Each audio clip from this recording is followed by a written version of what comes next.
Have you ever been surrounded by people and still felt completely alone? Not because you have no friends, not because people dislike you, but because somehow nobody seems to understand the way your mind works. You explain something, and they don't see what you see. You share an idea, and they think you're overthinking. You stay quiet because explaining yourself feels exhausting. And eventually, you start wondering, is there something wrong with me? Or do I just think differently? The strange part is that this feeling can become stronger in people who are highly intelligent, deeply observant, or naturally analytical. And once you understand why this happens, a lot of your past experiences may suddenly start making sense. Before we get into it, if you've ever felt like nobody truly understands you, hit subscribe. Because on this channel, we explore the hidden psychology behind the way people think, behave, and connect. Now, let's get into why this feeling happens. Intelligent people often don't just hear what someone says. They notice the details behind it. They notice the hesitation in someone's voice, the change in their expression, the contradiction between their words and their behavior. While someone else might see a simple conversation, their brain may be processing several layers at once. Why did they say it that way? What did they actually mean? Why did their mood suddenly change? This doesn't automatically mean they're always right, but their brain may naturally search for patterns, connections, and explanations. And when you constantly notice things that other people don't seem to notice, it can create a strange feeling that you're living in the same world, but experiencing it differently. Here's where the problem begins. When you understand something quickly, you may assume other people will understand it the same way. But they don't always have the same perspective, experiences, or thought process, so you explain more. Then you explain again.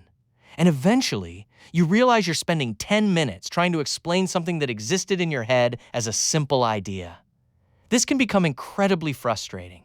You might think, why is this so difficult to explain? But the problem isn't necessarily that they're unintelligent, and it doesn't necessarily mean you're smarter than everyone around you.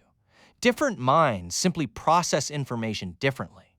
The gap between those processing styles can make genuine connection surprisingly difficult. Another reason intelligent people can feel misunderstood is that they may crave conversations that go deeper. Small talk isn't necessarily bad, but if most conversations revolve around gossip, status, repetitive routines, or surface-level opinions, they may eventually feel mentally disconnected. Imagine having a mind that's constantly asking why. Why do people behave this way? Why do we believe this? What actually makes someone happy? What happens after we achieve the thing we've been chasing? When your brain naturally moves toward deeper questions, ordinary conversations can sometimes feel empty. You can still participate. You can laugh. You can smile. But internally, you may be thinking, is there something more meaningful we can talk about? And this creates a very specific kind of loneliness. It's not the loneliness of having nobody around. It's the loneliness of not feeling seen by the people who are around you. You can sit at a table with 10 people and still feel completely disconnected.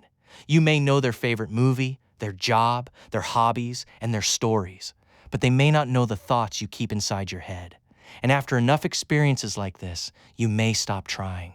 You stop explaining yourself. You stop sharing your unusual ideas. You stop talking about the things you're genuinely interested in. Not because you don't care anymore, but because you've learned that being misunderstood can feel more exhausting than being silent. But there's another side to this. Deep thinking can become overthinking. When your brain is constantly searching for patterns, it can sometimes find patterns that aren't actually there.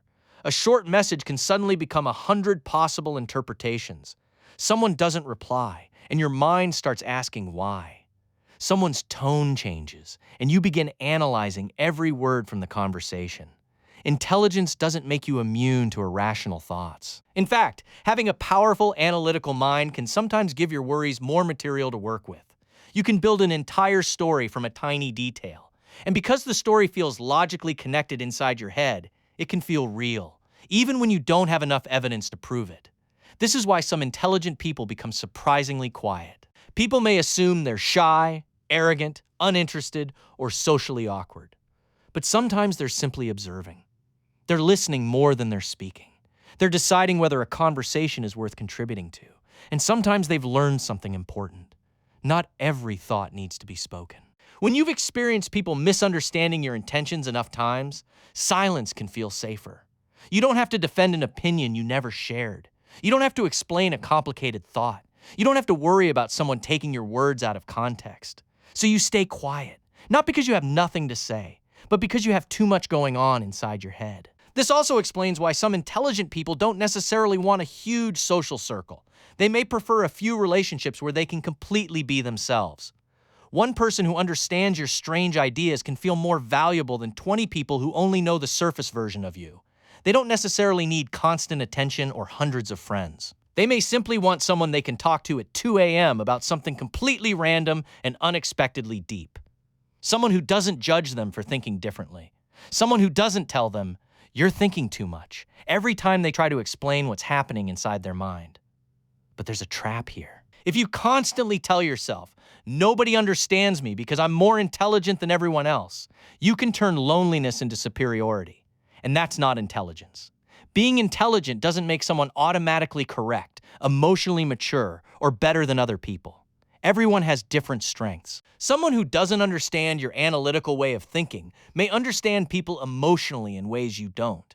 Someone who isn't analytical may be incredibly creative, socially intelligent, practical, or compassionate. Real intelligence includes the ability to recognize that different doesn't mean inferior. So what do people who feel deeply misunderstood actually need? Not necessarily more people. They need better connections. People they don't have to constantly edit themselves around. People who are curious instead of judgmental. People who can disagree without turning every conversation into an argument. And most importantly, they need to learn how to communicate their thoughts without expecting everyone to automatically see the world through the same lens. Sometimes the solution isn't finding someone who thinks exactly like you. It's finding someone who is willing to understand how you think, even if they think differently. If you've spent years feeling like you're too much, too analytical, too emotional, too curious, too quiet, or too deep, don't immediately assume that something is wrong with you. Maybe you've simply been trying to express the right parts of yourself to the wrong audience. The goal isn't to make everyone understand you. That's impossible. The goal is to stop shrinking yourself just because some people don't understand you. You don't need universal understanding. You need a few genuine connections where you can speak honestly without constantly wondering whether you're being judged. And maybe that's the part nobody tells you. Feeling misunderstood doesn't always mean you're alone. Sometimes it means you've been searching for connection in places where only familiarity exists. You can know someone for 10 years and still not feel emotionally understood. And you can meet someone for 10 minutes and suddenly think, "How did you understand that so quickly?" Those moments remind you that the problem was never necessarily that you were impossible to understand. You just hadn't found the right person to listen yet. Emotional ending. So if you've ever looked around a crowded room and thought, "Why does it feel like nobody here really gets me?" Remember this. You don't have to make everyone understand your mind. You don't have to explain every thought. And you don't have to pretend to be less curious, less thoughtful, or less yourself just to fit in. The right people won't necessarily think exactly like you. They'll simply be interested enough to understand you. And sometimes, one person who truly gets you is worth more than a room full of people who never tried. If this video describes something you felt but never knew how to explain, let me know in the comments. Do you feel misunderstood by the people around you? And if you enjoy exploring the hidden psychology behind human behavior, thinking, and relationships, subscribe for more. Because sometimes, understanding yourself is the first step toward finally feeling understood by someone else.